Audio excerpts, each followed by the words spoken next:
Hey everybody, and thank you so much for tuning in with me, Letitia McKinney, and welcome to Designing with Letitia McKinney.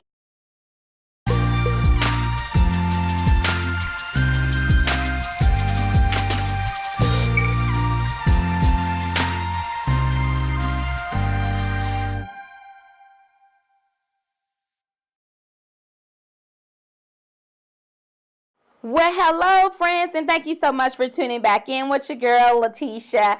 So we recently did a haul. Well, not recently. It's more of a collective haul. But these are some of the things that we got. And if you want me to do a video on some of the things that we picked up, just let me know down below. But everything that we're going to be using in the tutorial is going to be in the description box.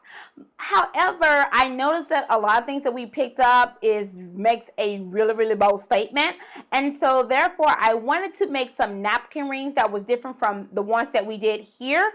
So that's what we're going to be focusing on today, is making some napkin rings. And I know a lot of you can't find these Dollar Tree napkin rings, so we're just going to do another little trick here. And I don't want to use the traditional bling wrap. So let's get started in today's tutorial. I'm going to start out by using 3 of these napkin rings. You can look in the description box down below where I'm getting everything from. So I'm going to use 3 of them because I want to make a bolder statement when using my napkin rings. Now I am going to use a paper towel, you know, like that little cardboard that comes with the paper towel. With your paper towels on that? Yes, this right here, guys. I'm going to be using that, and I've already measured off how much I'm going to be cutting off. So that's what you're going to do. So I'm just going to show you how to do that.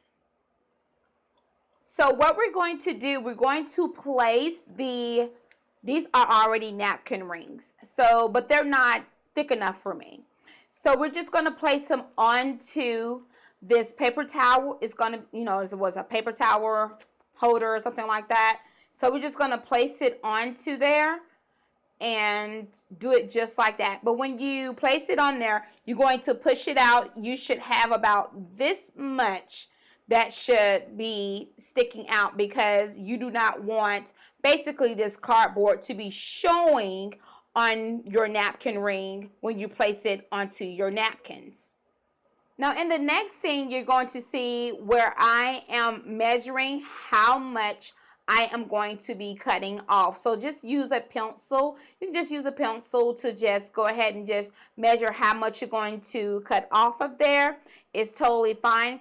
And I'm going to adhere it using E6000, because if I use hot glue on this project, the hot glue, by the time you will see, about the time I try to get the napkin ring onto this, the hot glue is going to already be dry. So therefore, I'm just going to go ahead and E6000 this project together, since it's going to be permanent and it's going to be in my home.